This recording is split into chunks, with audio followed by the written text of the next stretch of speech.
자, 오늘은 성경 공부를 믿을 수 있는 믿음이라고 하는 제목으로 공부해 보도록 하겠습니다.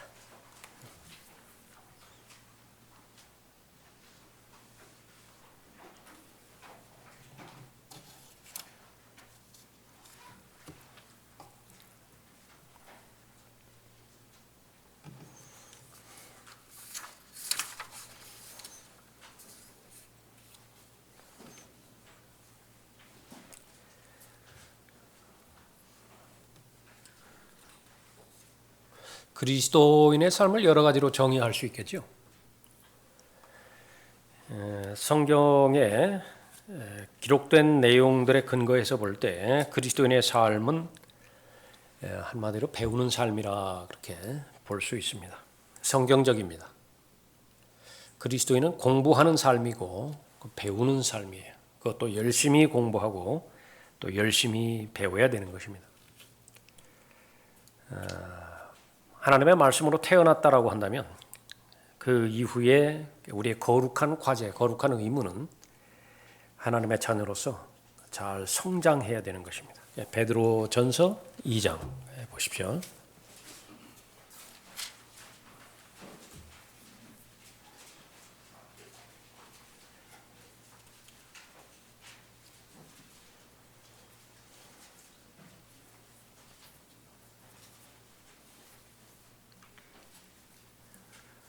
구원받은 하나님의 자녀들에게 당부하는 제일 첫 번째 권면의 말씀입니다. 1절에 그러므로 모든 악의와 모든 속임수와 위선과 시기와 온갖 비방하는 말을 버리고, 다시 말하면 본능적으로 하나님을 거역하고 하나님을 대적하는 육신의 문제를 해결하고, 그것은 방법 하나밖에 없습니다. 로마서 8장에 의하면 성령의 생각대로 생각해야 돼요. 성령께서 제시하시는 길로 가야만 됩니다. 그러면 육신의 생각으로부터 자유로워지고요. 또 하나님의 말씀의 능력으로, 성령의 능력으로 하나님의 뜻을 행할 수 있도록 가능성이 있게 되어지는 거죠. 성령의 생각이 무엇인지를 알아야 되죠. 그래야 그분의 말씀에 동의가 될 거 아니겠습니까? 그래서 2절에 갓난 아기들로서 순수한 말씀의 젖을 사모하라. 목적은 이는 너희가 그것으로 인하여 자라게 하려 함이니라. 하나님의 마음이 아주 듬뿍 묻어나는 그런 말씀이기도 하죠. 왜 하나님의 순수한 말씀을 사모해야 되는 것이냐? 이 사모하라, 이 명령형으로 주어졌을 때는 자연적으로 되어지지 않는다는 것을 내포하고 있습니다. 시간이 흐르는 상태에서 자신을 그냥 방치해 놓으면 자동적으로 이루어지지 않아요. 그건 모두가 다 명령형입니다. 그러니까 거슬러 올라가라는 얘기예요. 무엇을 거슬러 올라가죠? 1절에 기록된 것처럼 육신의 성향, 육신의 본성, 다시 말하면 게으름, 무관심, 또 다른 것에 대한 잘못된 편견, 이런 모든 부분들을 다 극복하고 해결해야만 하나님의 말씀의 젖을, 순수한 말씀의 젖을 사모할 수 있는 것이죠. 그것은 이제 본인이 하라는 거죠. 왜 그렇게 되어지는 것이냐? 그 목적은 이제 잘하는 것이라 말했습니다. 그러면 잘하는 것에 대한 특권이 무엇이냐? 배운 사람의 특권이 뭐예요? 누리는 거죠. 향유하는 것입니다.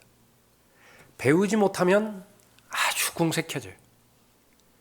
배우지 못하면 여유도 없고요. 또 마련된 그런 그 자원들을 사용하지도 못함으로 인해서 아주 빈곤하게 됩니다.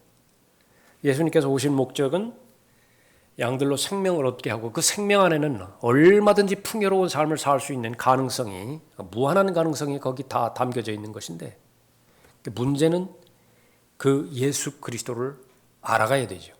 그러니까 영생은 예수 그리스도를 아는 것이라고 성경에서 정의했죠. 참된 하나님을 아는 것이 곧 영생이에요. 근데 모르면 어떻게 되죠? 소유는 하고 있지만 누리지는 못해요. 분명히 나의 것으로 소유권이 인정되어지지만은 그러니까 그것을 즐기지 못하는 것입니다. 그 다음 절에 뭐라고 그랬죠? 3절에 그렇게 함으로 너희가 주의 인자하심을 맛보았느니라. 그래서 처음부터 이 하나님의 말씀이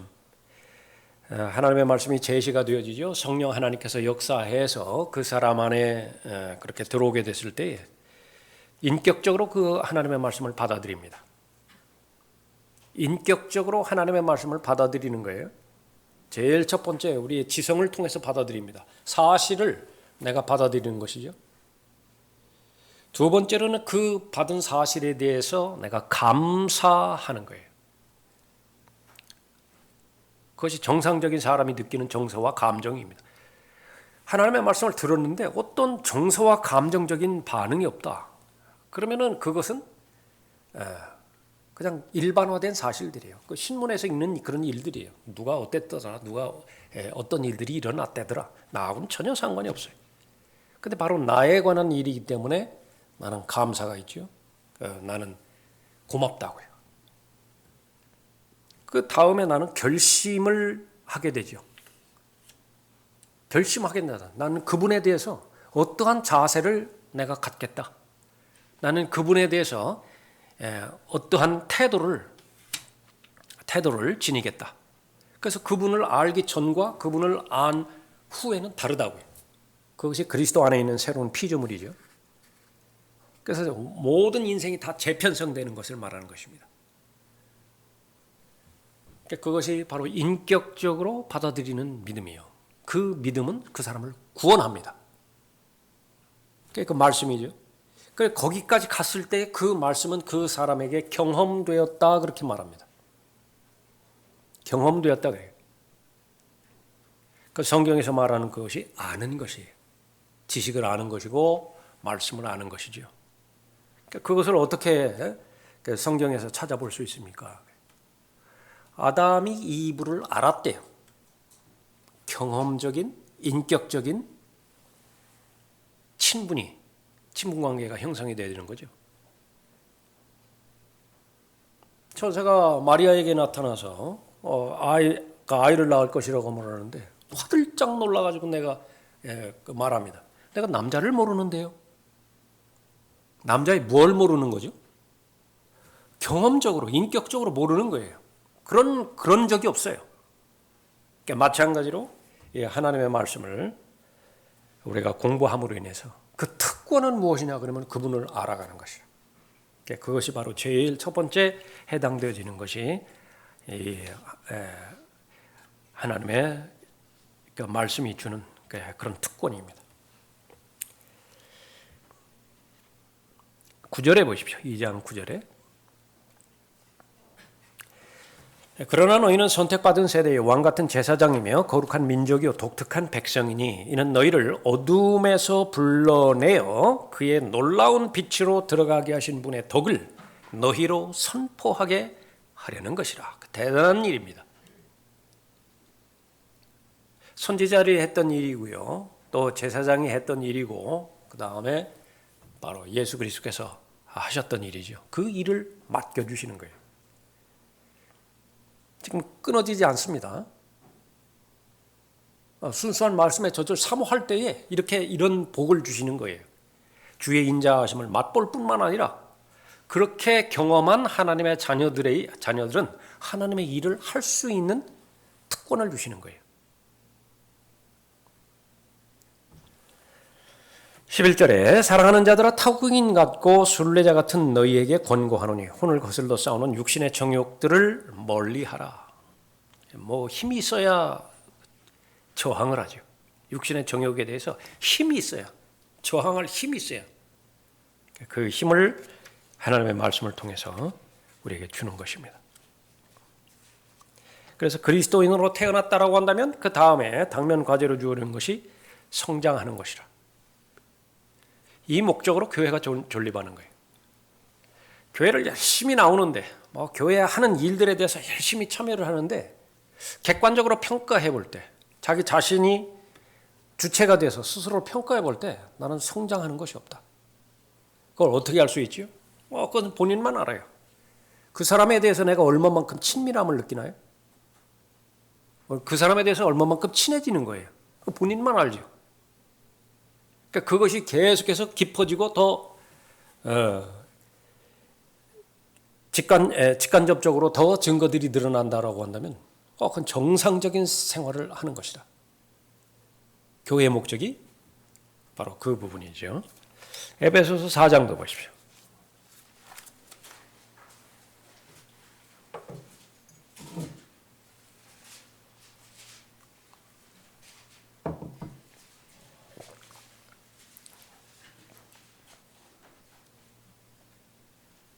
(11절에) 그가 어떤 사람들은 사도로, 어떤 사람들은 선지자로, 어떤 사람들은 복음 전도자로, 어떤 사람들은 목사와 교사로 주셨으니 이는 성도들을 온전케 하며, 여기 온전케 한다라고 해요. 성도들을 온전케 한다라고 그랬는데요.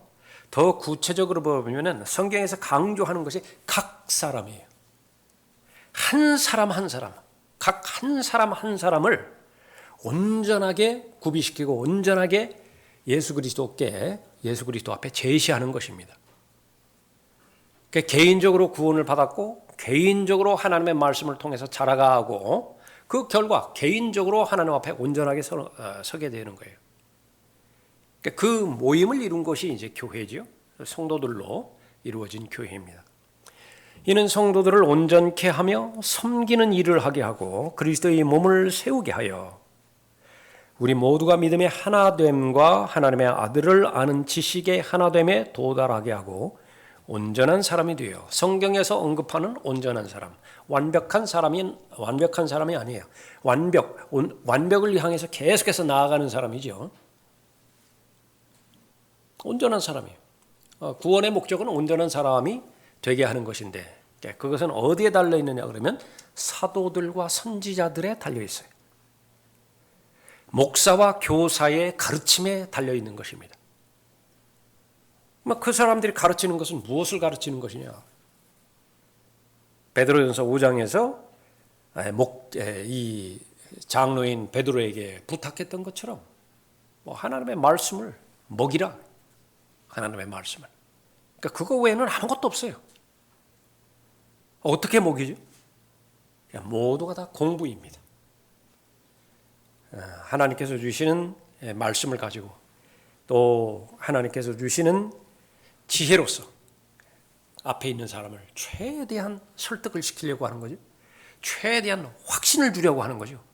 최대한 하나님을 향한 결단을 하게 하는 것이, 촉구하는 것이라. 그러니까 이 모든 부분에서 각자의 영역들이 다 다르죠. 성경 공부라고 하는 것은 주로 지식을 잘 전달해 주는 것입니다. 또 그것에 대해서 이제 최종적으로 자신의 마음의 결단을 통해서 그 말씀이, 지식의 말씀이 열매를 맺기 때문에 촉구를 해야 되죠. 그것이 또 설교의 형태예요. 설교의 형태도 성경 공부예요. 진리의 지식이 증거가 되는 것이죠. 그럼 그 결과는 어떻게 되죠? 12절에 보면 온전케 하며 섬기는 일을 하게 하고 그리스도의 몸을 세우게 하여라고 그랬죠. 쓰임받는 것입니다. 하나님께서 쓰시는 거예요. 그래서 공부가 강조되어지는 것, 모든 공부도 마찬가지죠. 자격증을 왜 따는 거예요? 면허증을 왜 따는 것입니다. 나는 몇 개, 이런 영역에서 그 면허증을 땄다. 그거 내세우려고 그러는 것인가요? 그거라고 한다면 아쉽죠. 그 어려운 공부를 해서, 어려운 과정을 해서 그것만 했다고 한다면 그거 써야죠. 그 기술을 써야 되는데 문제는 인정해 주는 그런 권위 아래에서 그 지식이 쓰임을 받아야 되는 것입니다. 성경에 나와 있는 많은 사람들, 끝까지 하나님께서 사용하신 사람들, 여기 많이 기록되어 있건 적게 되어 있건 모두가 다 그 목적으로 성경에서 기록되어 있지요. 하나님께서 사랑하시되 끝까지 사랑하세요. 하나님께서 사랑하시는 사람은 하나님으로부터 쓰임받는 사람이고 하나님께서 끝까지 사랑하시는 사람은 끝까지 쓰임받는 사람이에요. 어떻게 하면 쓰임받는 것인가? 배움에 달려 있어요. 얼마만큼 내가 배움에 대해서 관심을 갖고 이 배움에 대해서 정진해 나가고 있는 것이냐. 똑같은 운동 경기를 한다 하더라도요. 축구면 축구, 야구면 야구. 아주 간절하게 하는 운동 경기가 있습니다. 죽기 살기로 하는 운동 경기가 있다고요. 프로예요. 그러니까 건성건성해도 돼요. 남는 시간에, 여유 있는 시간에 그러니까 여러 가지 다른 그 동기들로 그러니까 그렇게 하는 운동 경기도 있죠. 아마추어예요. 아마추어도 잘하는 사람들이 있다고요. 바둑도 역시 마찬가지예요. 프로 기사가 있는 거냐면 아마추어도 있다고요. 아마추어 그러면 뭐 다 형편없는 사람이냐? 잘하는 사람도 있다고요. 공부 무슨 관점에서 보는 거냐?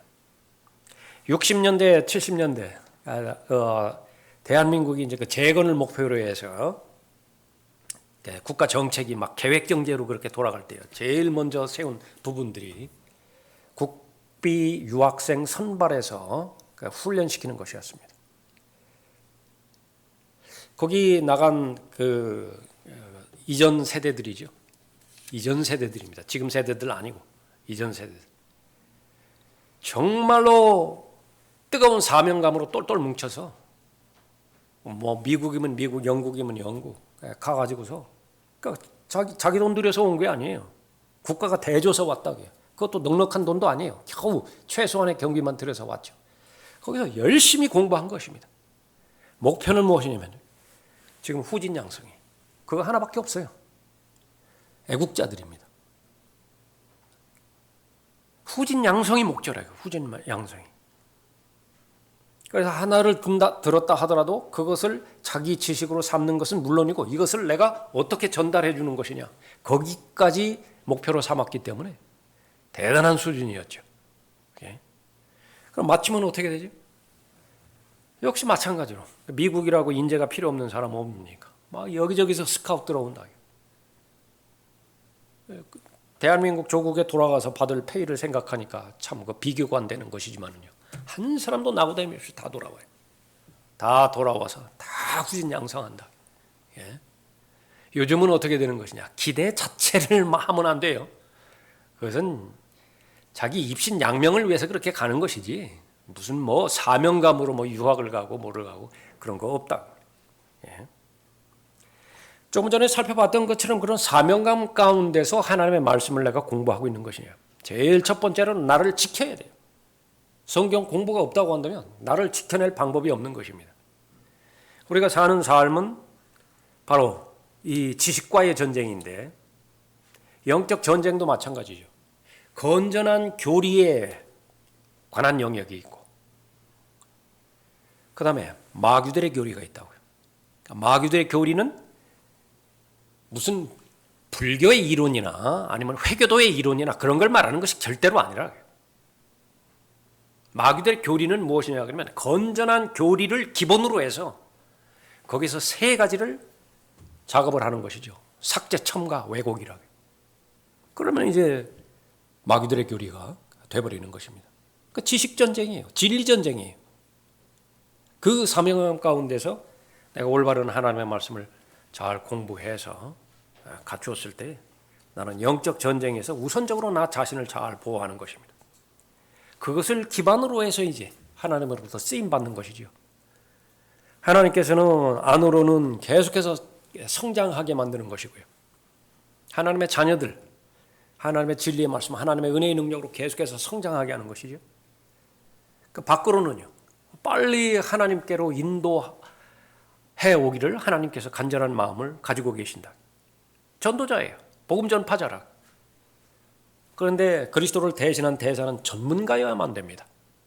정확하게 진단하고 정확한 처방을 내리고 그때 상황에 따라서 하나님의 말씀으로 적극적으로 잘 대처할 수 있어야 되겠죠.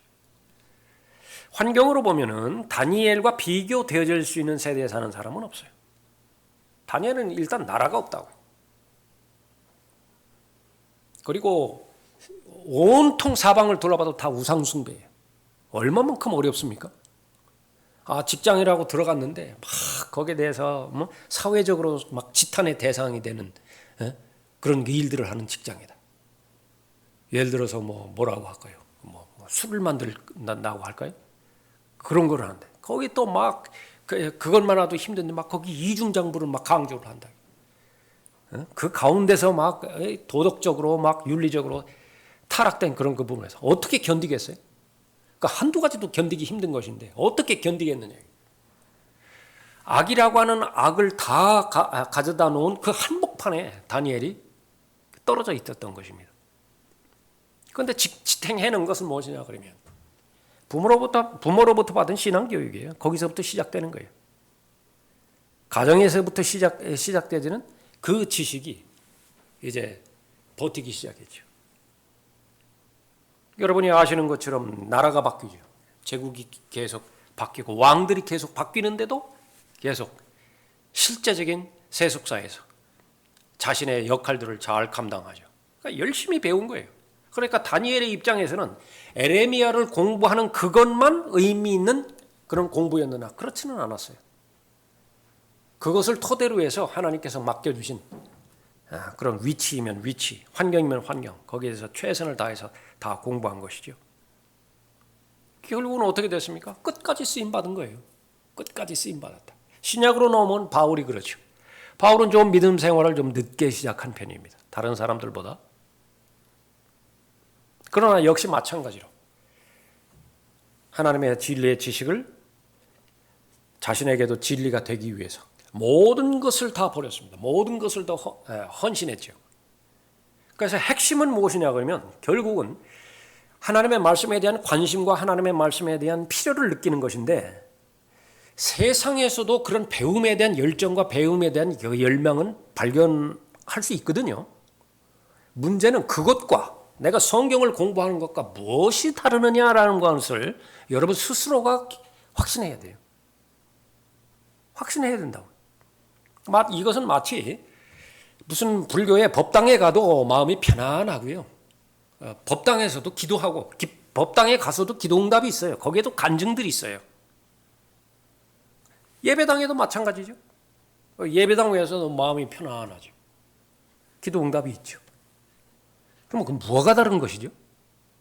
그 둘 사이에 기본적으로 무엇이 다른 것이냐, 본질적으로. 그 차이를 모른다라고 한다면 그것은 아무 의미가 없다. 마찬가지로 내가 공부하는 그 대상, 그것은 인격이신 분이시다. 나를 구원해 주신 그분에 관련된 지식이고 그렇기 때문에 하나님의 진리의 말씀을 내가 올바로 나눠서 다 공부할 때 그냥 설렁설렁 하는 것이 아니라 바울과 같은 경우에는 자신의 목숨을 내놓고 하는 사람입니다. 바울은 하나님께서 부르신 사도니까 그렇죠. 프리스킬라와 아킬라 같은 사람은 그러면 어떻게 되는 거예요? 아무런 모도 없어요. 그냥 평범한 그 사람들인데 역시 마찬가지로 바울에게 맡겨준 사역을 돕고 또 보조하는 데 있어서 역시 마찬가지로 자신들도 목숨을 내놓고 하나님의 진리의 지식으로 잘 무장됐죠. 바울은 끝까지 배움을 포기하지 않는 사람입니다. 이만큼 배웠으면 나는 어느 정도 됐다. 또 여러 가지 부분에서 보면 그럴만 하거든요. 예수 그리스도로 안 지 30년이 지났어요. 다른 사람도 아니라 바울의 경우라고요. 바울의 경우. 그런데도 고백은 여전히 만족스럽지 않은 것입니다. 더 목마르고 더 배고프고 다 완전히 달려가지 않았어요. 아직도 붙잡아야 돼요. 견고하게 붙잡아야 돼요. 달려갈 길을 향해서. 그것은 무엇이냐 그러면 바울의 경우에는 마땅히 해야 할 그런 일들도 있었지만 그것은 부차적인 것이고 제일 첫 번째는 아는 것입니다. 예수 그리스도를 얻는 것이고 예수 그리스도를 알아가는 것이고 예수 그리스도를 배우는 것이죠. 그 모든 부분들이 성경 공부와 연결이 되어진 그 부분입니다. 그래서 이 하나님의 말씀을 공부하는 것과 하나님을 사랑하는 것은 절대로 분리가 될 수 없는 것입니다. 그래서 성경을 공부해야 되는 그런 그 부분. 왜 그러면 하나님께서 쓰임받는 사람이 그렇게 특권을 갖게 되어지는 것이냐. 그 다음 절에 볼까요? 14절에. 그래야 우리가 이제부터는 더 이상 어린아이가 아니요 사람들의 속임수와 교활한 술책으로 그들이 속이려고 숨어서 기다리는 온갖 교리의 풍조에 밀려 이리저리 다니지 아니하고 오직 사랑 안에서 진리를 말하며 우리가 모든 일에 성장하여 그에게 이르리니 그는 머리시며 곧 그리스도시니라. 성장입니다. 성숙이에요. 지금까지 그리스도의 심판석에 대해서 구체적으로 잘 공부했죠. 누가 그리스도의 심판석에서 다양한 면류관과 상과 유업과 통치권, 상속권을 받을 수 있는 것이냐. 한마디로 말한다면 성장한 사람이에요. 성숙한 사람이라. 그럼 그 사람이 성숙한 사람이냐 성장한 사람이냐 어떻게 알 수 있는 것이냐. 지식의 열매를 보면 알 수 있습니다. 지식의 열매. 이 세상을 살아가는 데 있어서 사람들은 자신이 가지고 있는 지식의 근거에서 판단하죠. 자신의 지식의 근거에서 일도 얻고 자신의 지식의 근거에서 결혼도 하고 아이들도 가르치고 미래도 설계하고 그러잖아요. 지식이 없으면 어떻게 돼요? 아무것도 일어나지 않는다. 그러니까 그것이 열매로 맺어지는 것이 개인의 삶이에요. 그리스도인의 경우에도 이 하나님을 아는 지식, 아들 예수 그리스도를 아는 지식, 그것이 열매로 나타나는 삶인 것이냐. 우선적으로는 여기 베드로전서 2장에서 살펴봤던 것처럼 무엇을 얻고 무엇을 이루고 라고 하는 것은 하나님께서는 두 번째로 항상 그 가치를 평가하시죠. 중요하지만 그것은 두 번째예요. 세 번째는 내 존재 자체입니다. 내가 행복하기를 바라죠. 내가 기뻐하기를 바라고 내가 즐거워하기를 바라고 내가 하나님께서 주신 것들을 향유하기를 바라는 거예요. 그것이 주의 인자하심을 맛본다라고 하는 그런 부분이죠. 그것이 하나님의 은혜에 대해서 내가 정상적으로 감사하는 사람이에요. 지식이 없으면 한계가 있어요. 지식이 없으면 극히 제한된 삶을 살게 되는 것입니다. 하나님께서는 우리를 불러주실 때 다양한 영역으로 불러주셨어요. 종의 영역도 있고 청지기의 영역도 있고 대사의 영역도 있고, 그런데 그 모든 부분들을 아우르는 것이 아들의 영역이거든요. 아들이라고요. 아들. 하나님의 아버지라고. 그러니까 그 토대 위에서 모든 것들이 다 전개가 되어야 되는 것인데 그것은 거의 모르고 그냥 겨우 종으로서만 그렇게 살아간다든지 그렇게 되어진다고 한다면 그것은 아쉬운 것이라. 그것은 여러 가지 열매의 형태로 나타납니다. 지식의 열매라고 하는 것은 우리가 하나님의 성령의 생각을 하니까 성령의 생각에 순종하고 성령과 동행하죠. 자연스럽게 성령을 기쁘시게 해드리고 성령으로 충만하니까 성령의 열매를 맺는 것은 너무나 자연스러운 거예요. 그래서 성령의 열매를 맺는 것은 성숙한 사람만이 가지고 있는 간증입니다. 그러니까 내면의 간증이죠. 그러니까 그 사람은 직접적으로 연결이 돼요. 그리스도의 심판석에서 하나님과 결선할 때 하나님의 보상, 그 시상대에서 아름다운 열매를 잘 맺게 되어지는 것이. 성장하면 누가 좋은 거예요? 흔히 부모님들이 아이들한테 하는 질문. 공부하라는데 그러니까 공부하면 결국은 누가 좋은 거예요? 부모도 좀 좋을 수 있어요. 그러나 궁극적으로는 본인이 좋은 거예요. 성장하면 성장하지 않았을 때에 걸렸던 모든 족쇄들이 다 풀어집니다. 그 가운데서도 여러 가지가 있겠지만 쓸데없는 우월감이나 또 근거 없는 나약함,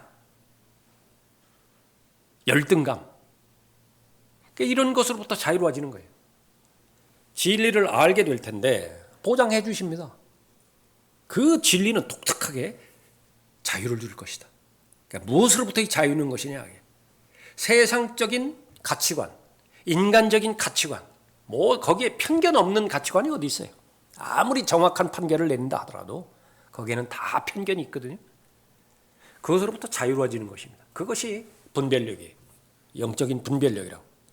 또 하나님께서 인생을 어떻게 바라보시는 것이냐, 하나님께서 물질을 어떻게 바라보시는 것이냐, 하나님께서 이 제한된 인생 이거에 무슨 의미를 두시는 것이냐, 거기에 동의할 때 난 너무 자유롭다고요. 왜냐하면 그렇게 만들어진 존재가 사람이거든요.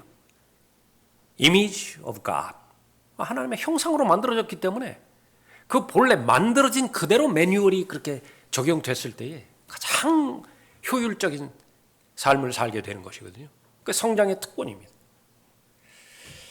자, 그렇게 해서 계속해서 성경을 공부하게 그렇게 보는 것이죠. 디모데후서 2장 보십시오.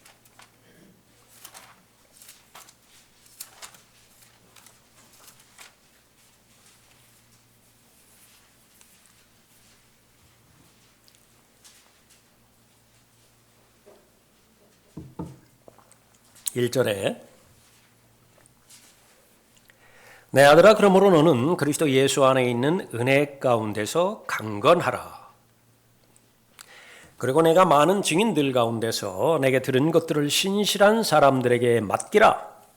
그들이 또 다른 사람들을 가르칠 수 있으리라. 여기에서 제외되는 사람은 없죠. 여러분들 아주 충실하게 잘 하고 계십니다. 이것이 바로 예수 그리스도께서 나의 구주라고 하는 고백부터 시작했어요.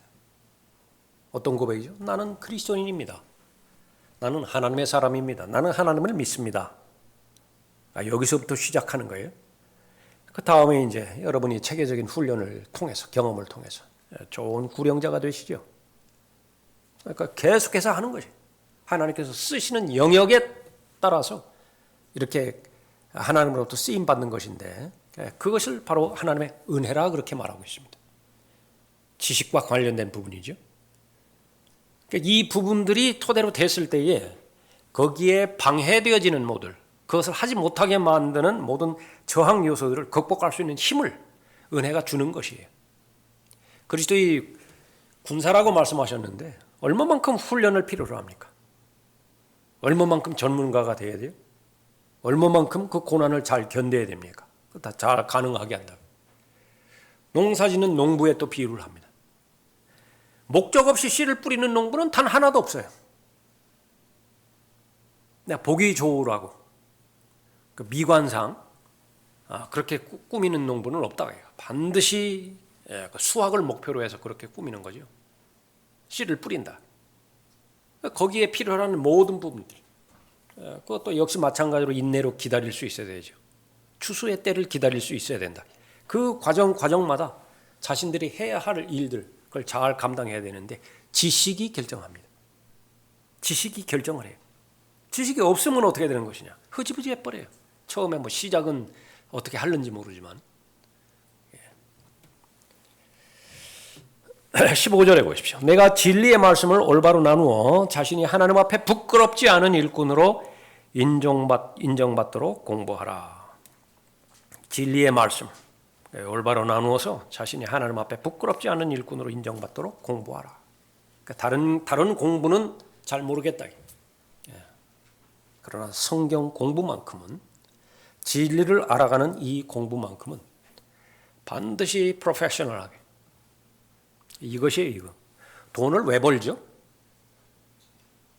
돈을 왜 버는가? 아르바이트 왜 하는 거예요? 가을학기 등록금 내야 된다고요. 돈 벌어서 그 등록금 내려고 아르바이트 하는 거예요. 어떻게 하다 보니까 아르바이트가 너무 잘 돼. 가만히 계산해 보니까 대학 졸업해서 하는 것보다 이게 훨씬 더 낫겠어. 에이, 바꾸자. 그러면 어떻게 되는 거예요? 세상 살아갈 때는 그럴 수도 있어요. 또 그렇게 판단한 사람이 더 잘 되는 경우도 있고요. 그러나 하나님의 말씀은 달라요. 하나님의 말씀은 다르다. 왜 그런 것입니까? 하나님께서 미리 보여주셨어요. 정말로 의미 있고 정말로 가치 있는 것은 무엇이냐? 말씀밖에 없어요. 다른 것들은 다 사라져요. 다른 것들은 다 사라진다. 최종적으로 남는 것은 건물 한 채밖에 안 남아요. 거기에 들어갔던 수많은 거푸집, 그런 다른 자재들, 부자재들, 이것은 준공검사가 떨어지기 전에 다 해체돼요. 다 해체돼. 다 없어진다. 고린도전서 3장에서 그리스도의 심판석을 설명하는 그림 가운데 하나가 그거죠. 건축물이죠. 우리 모두가 다 건축가들인데 기초는 잘 세워주셨고요. 거기에 대해서 금과 은과 보석으로 집을 잘 지어야 되는 거죠.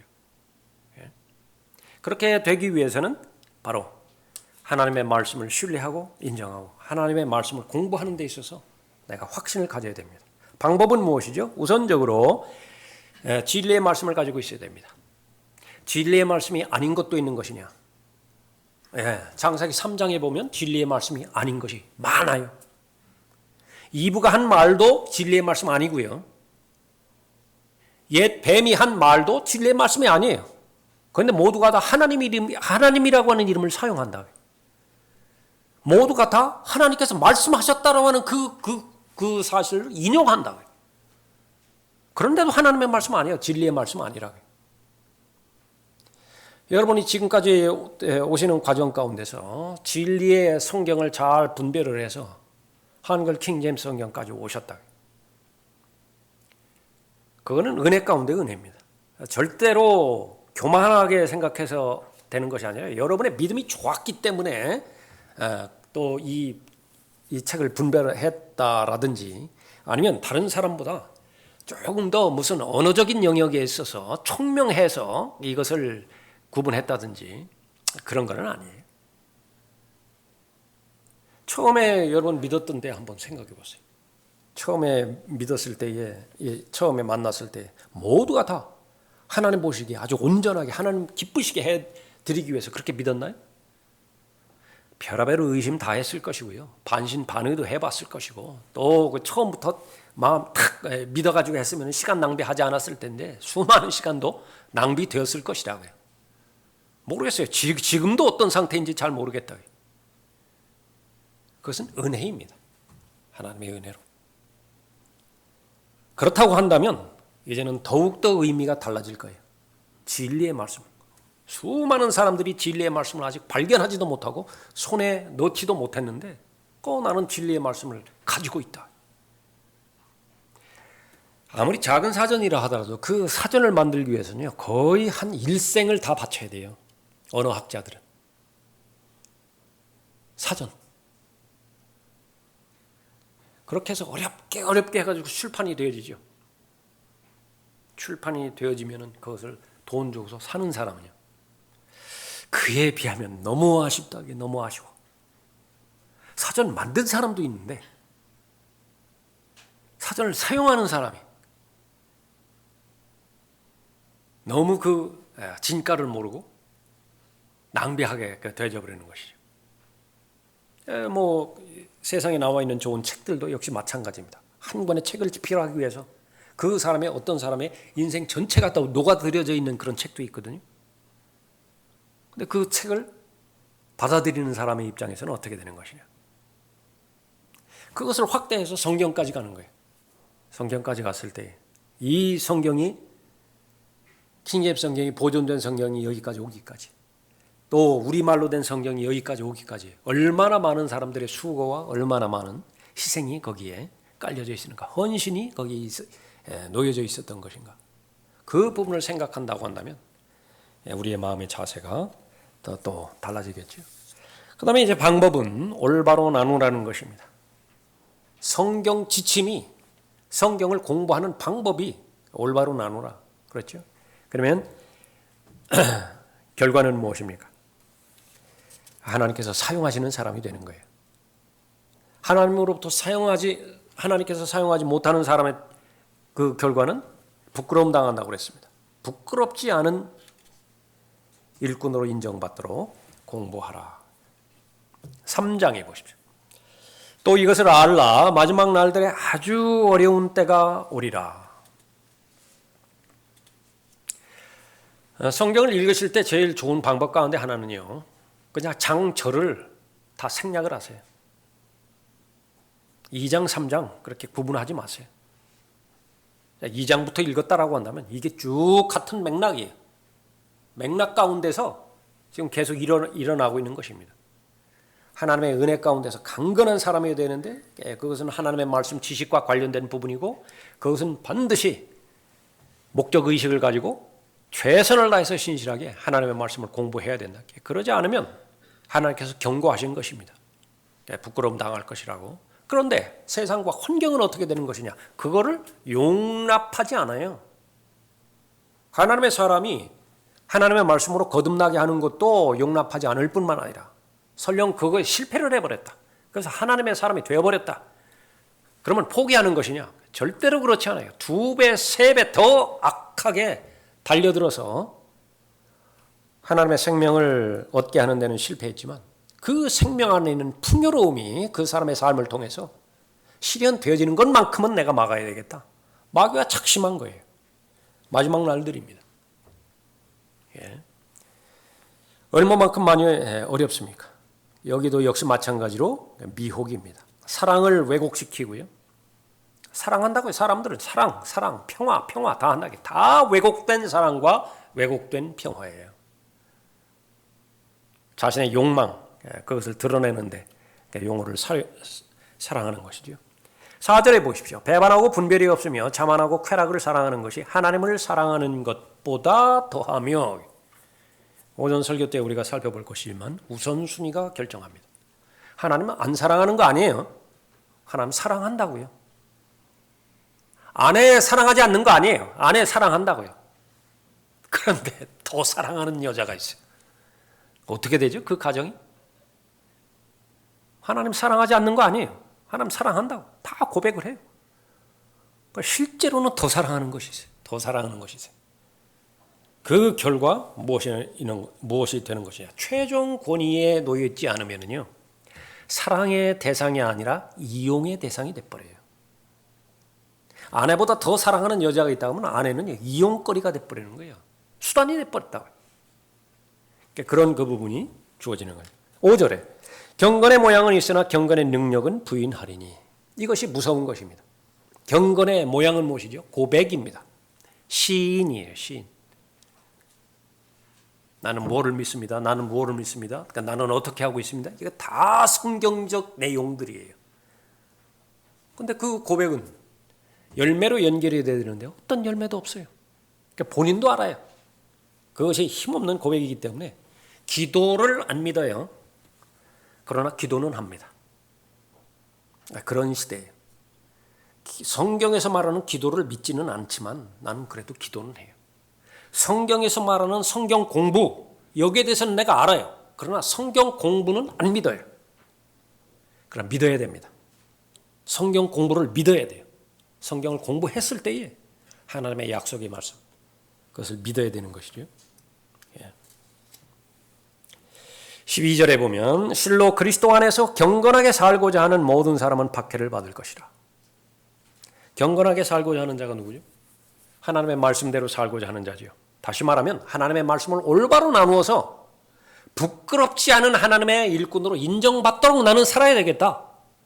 그렇게 결정한다라고 한다면 그 다음에는 온갖 방해 요소가 다 들려지는 것입니다. 제일 먼저 다가오는 것은 여기 지금까지 살펴봤던 것, 계속 두 마음이라. 하나님도 사랑하지만 다른 것도 똑같이 사랑하는 것이 있어요. 하나님도 추구하지만 다른 것도 추구하는 것이 똑같이 있는 것이에요. 그 부분에 대해서는 온갖 박해를 받을 것이에요. 질서의 하나님이 되어야 되는데 아주 내 삶은 혼란스럽다고요. 우선순위가 잘못됐기 때문에 그래요. 바쁘기로 말하면 나를 제끼고 말할 사람이 없어요. 나처럼 바쁜 사람이 없다고요. 그런데 내가 본다 하더라도 잘 모를 때가 많아요. 무엇 때문에 이렇게 바쁜지. 그렇게 만드는 것이 라오디케아 시대의 마지막입니다. 14절에 보십시오. 그러나 결론입니다. 너는 내가 배운 것과 확신한 것에 꾸준히 거하라. 내가 누구에게서 배웠는가를 알며 또 어릴 때부터 내가 성경을 알았으니 그 성경은 너로 그리스도 예수 안에 있는 믿음으로 인하여 구원에 이르도록 지혜롭게 할 수 있느니라. 그러니까 결론이에요. 이 말씀을 하시고자 짧게는 디모데후서 2장부터 지금 훑어본 거예요.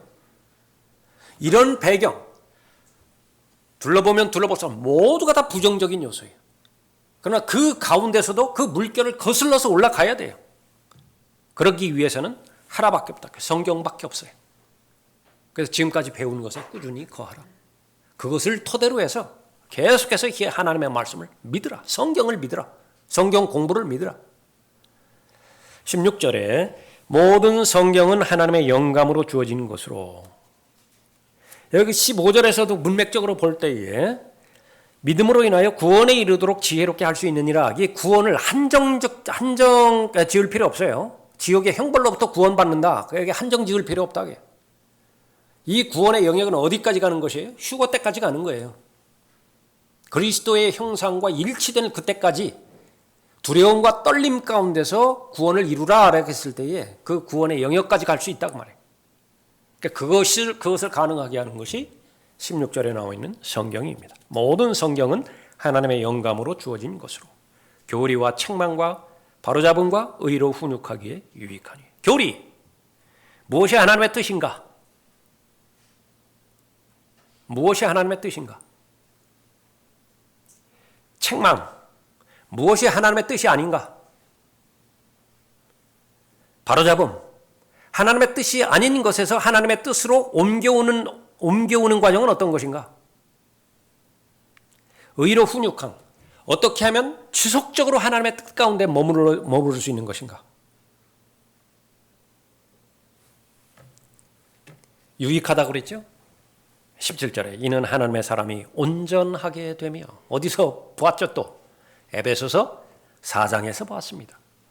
목사와 교사를 준 목적, 각 사람을 온전한 사람으로 성장하기 위해서 오는 것인데, 그 목사와 교사는 무엇을 가지고서 성도들을 먹일 때 그 사람이 온전하게 되는 것이냐? 그 성경이에요. 그렇게 해서 믿음의 초보 단계를 거쳐서 이제는 스스로 먹을 수 있죠. 떠먹여주는 과정 반드시 필요합니다. 이의식 과정 반드시 필요해요. 저제에 해당되지는 말씀 반드시 필요하지만, 그러나 이제는 혼자서 할 수 있지요. 그렇게 도와주는 것이 바로 교회의 목적이기도 합니다. 이는 하나님의 사람이 온전하게 되며 모든 선한 일에 철저히 구비되게 하려 함이라. 성경 공부를 믿을 수 있는 믿음. 왜 성경 공부를 우리가 믿어야 되는 것이? 믿었다라고 한다면 우리가 실행하죠. 그 실행하는 그 의미가 어떤 것인가? 이것은 나와 관계 가운데서 얼마만큼 내 스스로가 생각할 때 만족스럽게 하는 것이냐, 우리가 잘 살펴봐야 됩니다. 다음 시간에 좀 이어서 가도록 하고 오늘은 여기까지 하겠습니다.